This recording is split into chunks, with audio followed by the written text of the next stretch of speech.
Morning, everybody. Yesterday, we updated you on the status of the repairs. This 24/7 operation, 250 full-load trucks have now moved debris off the site. The debris removal will be complete in the next few days. We've continued to assess the samples. As I noted yesterday, the mayor and others noted the preliminary sample results were very positive.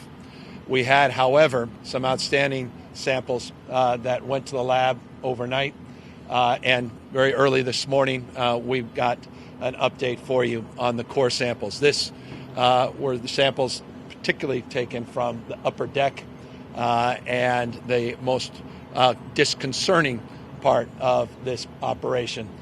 We made the determination that these samples, like the previous samples, also show promise. And that will put us in a position, allows us to make an announcement today that this will not be a demo, that we will not need to demolish and replace the I-10.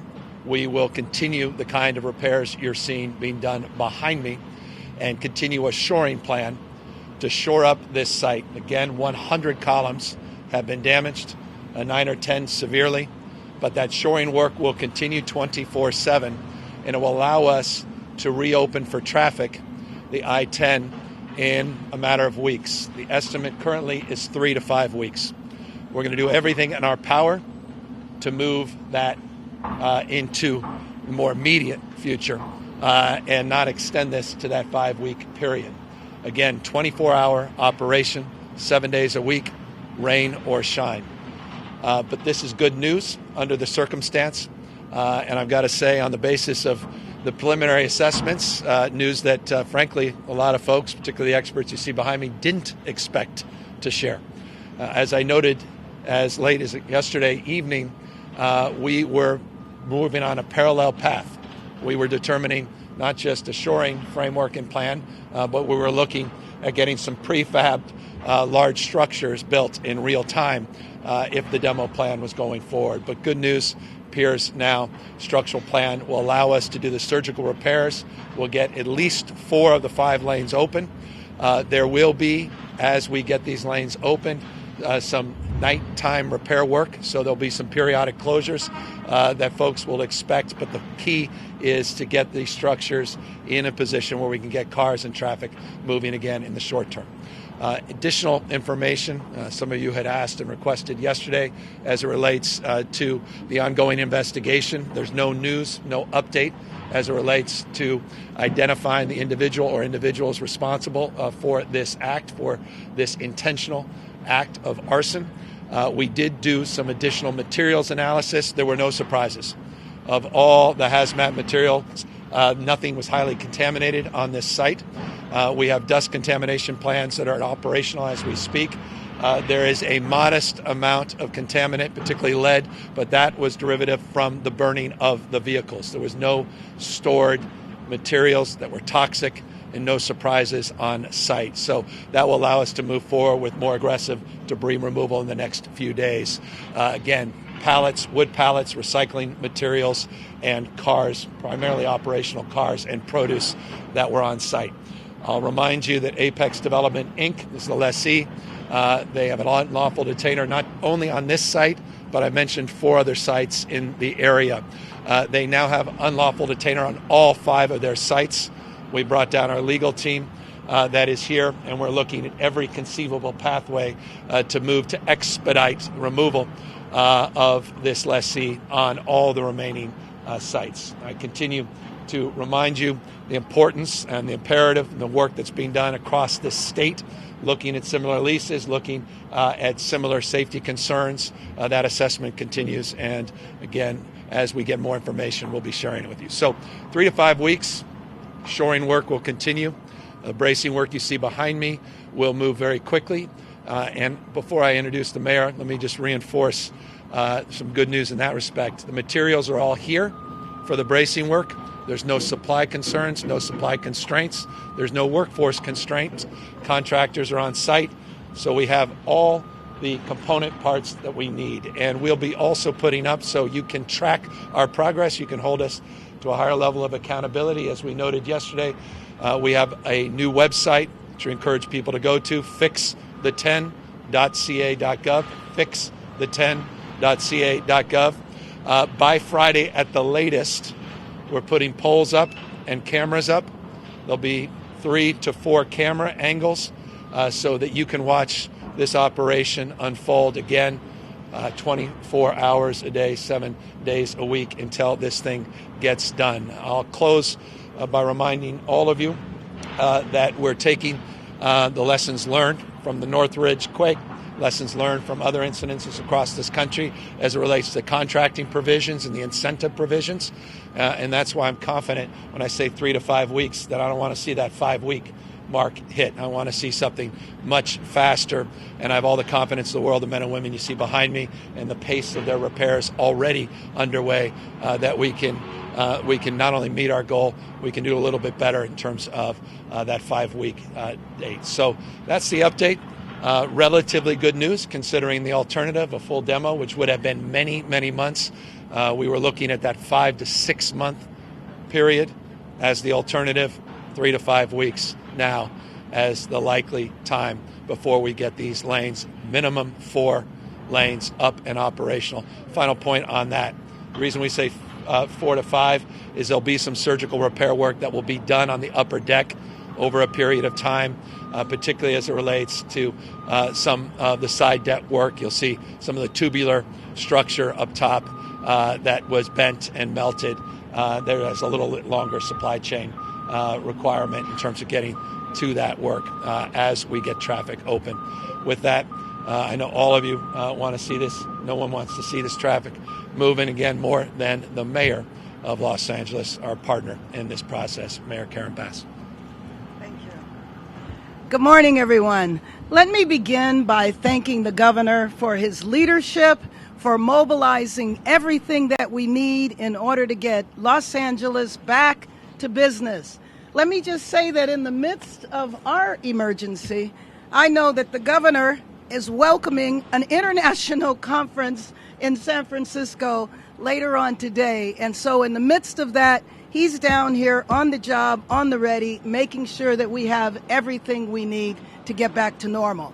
So, Angelenos, it's good news. The freeway will not have to come down. So instead of months, we are talking about weeks. As the governor mentioned, 3 to 5 weeks, but it's still 3 to 5 weeks in Los Angeles for this freeway not to be in operation.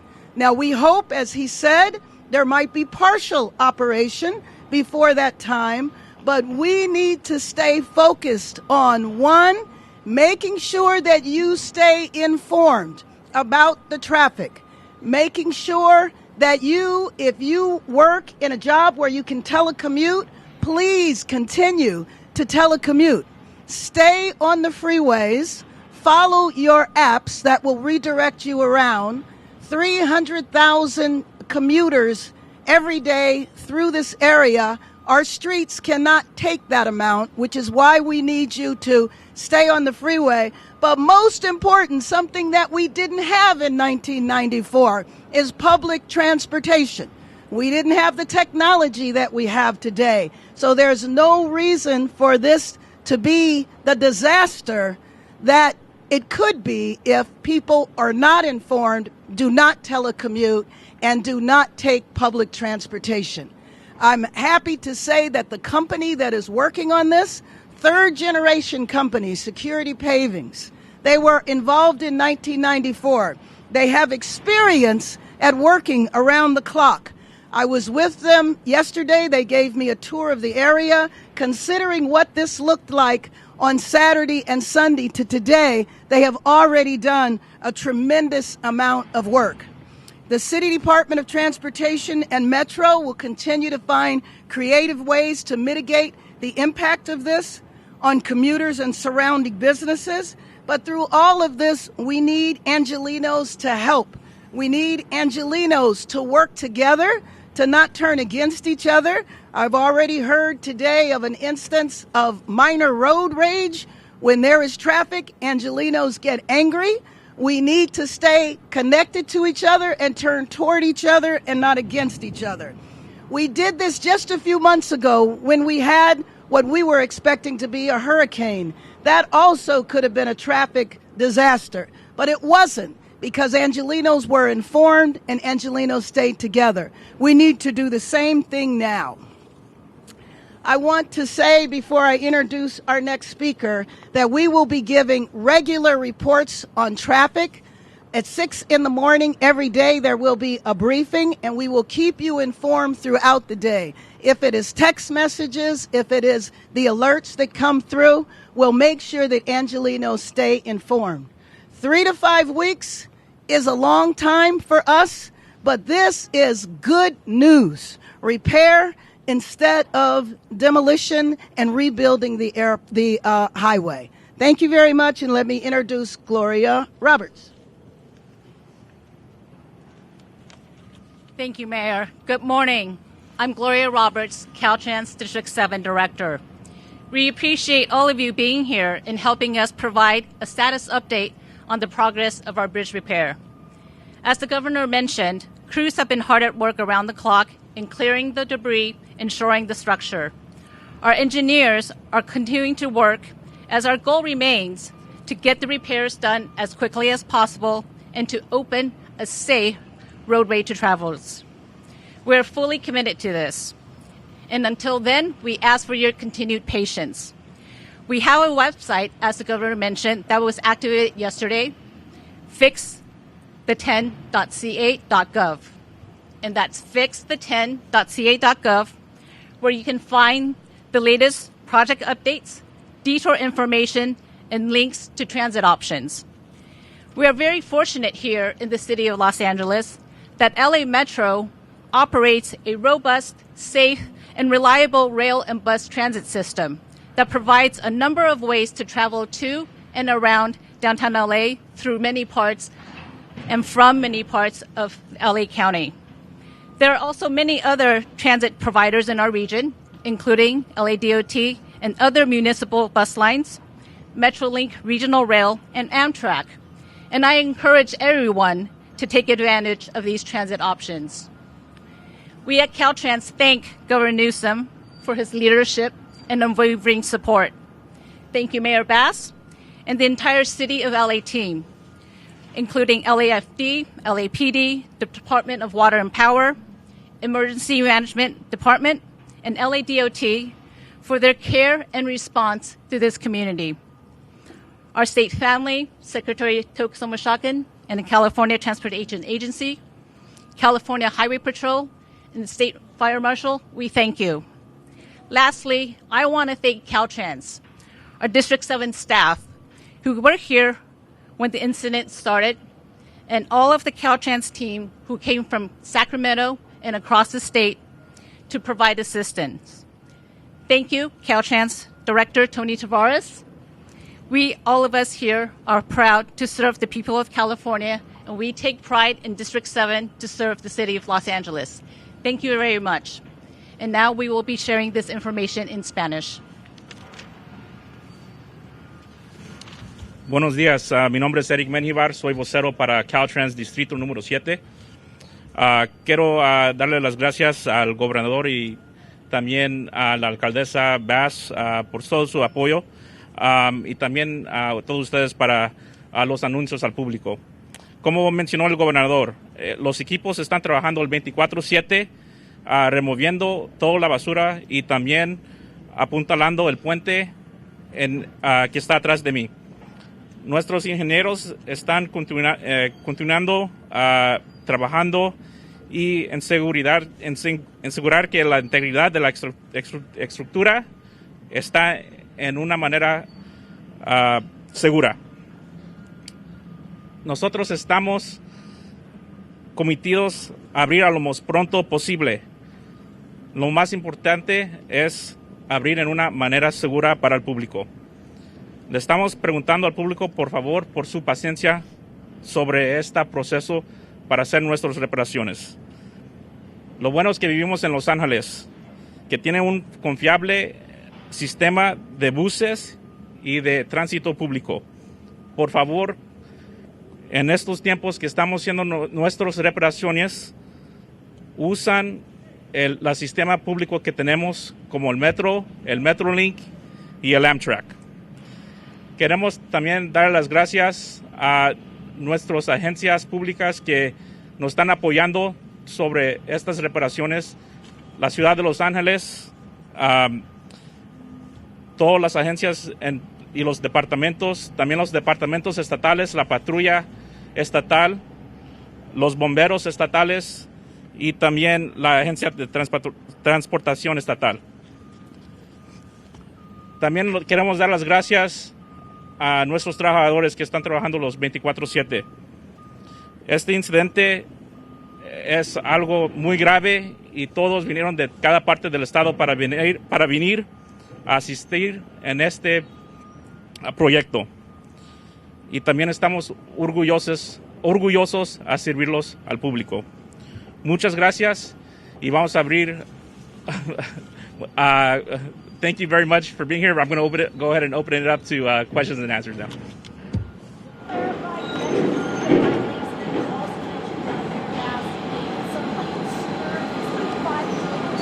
3 to 5 before we open it up back to traffic.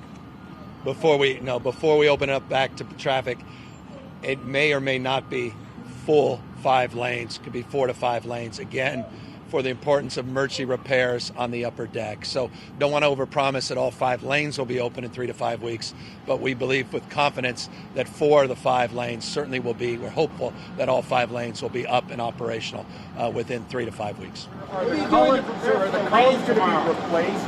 Are you putting in new concrete columns or just going to let the wood shoring? Yeah, in fact, I've got the experts here can talk about the shoring plan, the surgical repairs, the short term in order to get traffic moving, and then the long term, which they'll discuss. So our path forward right now is to shore the bridge. First priority is public safety and the worker safety. We'll get significant shoring underneath to be able to open it to traffic. At that point, we'll be able to do a more detailed analysis of the columns. We do anticipate there'll be significant repairs to the columns and to the underside of the bridge, but we're confident that we could do that as traffic is flowing with some intermittent nighttime full closures.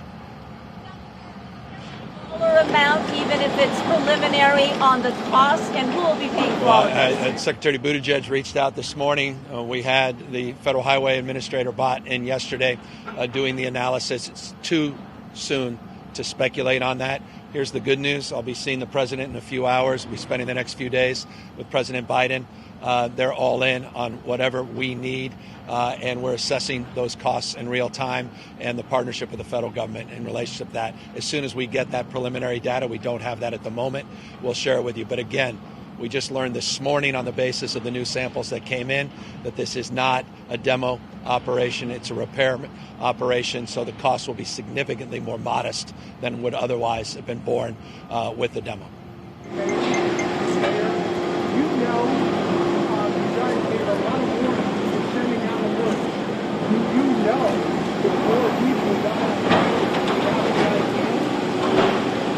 No, I should know that by later today. We know anecdotally it seems like there's more, but I want concrete data. Mayor, what are you doing to prepare for the rainstorm tomorrow? Absolutely. Well, we're meeting immediately after this with the head of Metro and our Department of Transportation to have a plan, and we will be able to announce that later. But one thing the rain will not impact is the operation here. This is 24/7, 7 days a week. I want people to tune into that webcam live, hold us to a high level of accountability, get this thing done. And Angelenos can expect another alert related to the rain. I was here covering the Northridge quake like many of my colleagues. They did that work on I-10. They speeded it up. I think they got a big bonus. You're talking 3 to 5 weeks. But they speed it up. Could it be faster? I want to see it. The answer is, could it be? Absolutely. Will it be? That's on the basis of, all of the hard work, the men and women you see behind me. Look, I have confidence in our ability to perform each and every milestone within the last few days. We've met or exceeded, and I have expectation that will be the case within this 3 to 5 week time frame. Absolutely. To the contractor, if we're it's working done on the details of that contract in real time, and we're looking, as I said, at the template of the Northridge contract and templates of other contracts to incentivize, and that's the operative word here, to incentivize the kind of behavior that we all want to see, which is time to delivery, but again, safety first. Safety first. Creativity, that's a big part of this. Innovation, move heaven and earth. The fact that all the materials are on site, the fact that we have all of those interim contracts secured and we're working on those larger contracts gives me confidence that we'll be able to exceed that goal. Governor, one more time, the leasing, did you say it was Apex and they have other lots? Are those also pallet yards under freeways like this? And the details, again, are more challenged because of the operator themselves. I'll remind you that we will be in court January, late January or early February with this lessee because he illegally subleased this site to at least 5, maybe 6 sublessees. That is not inconsistent with his other leases. And so that's being determined in real time. But we have an unlawful detainer in all 5 of his leased properties. And we've got our legal team working to see what we can do to immediately evict again to the extent possible. But we will be in court. And as it relates to these sublessees, there were no surprises as it relates, again, to hazardous materials. It was what we had assumed, simple pallets, wooden pallets, metal, and other recycling materials, as well as operational cars. Again, no highly hazardous materials or contaminants were found on site. All of this will be cleaned up by the end of the week. Have you given an order to start reviewing the other lots? We just drove by one just a few blocks from here, and it looked like there were old cars and wood and, you know, from an outsider, it looked like a lot of junk underneath the freeway. Yeah, you may have heard my comments on this, and I'll reinforce them. The answer is yes, and that's been going on for a number of days now. There's thousands and thousands of leases across the state of California. Private lessees, public lessees. We have some very robust public partnerships all across the state for a myriad of different uses. So they're all being reviewed, and our inspection routines are being reviewed, and we are reviewing our budgets in relationship to the inspections, and we're making sure in partnership. Remember, these are done in partnership. There's a review committee for every lease. It includes the state fire marshal, and it includes the federal government. We're also reviewing that relationship with our federal government and federal partners in that respect as well. And as we get more information, as I said yesterday and the day before, as we get more information around those findings, we'll make them available to you and others. Anybody else?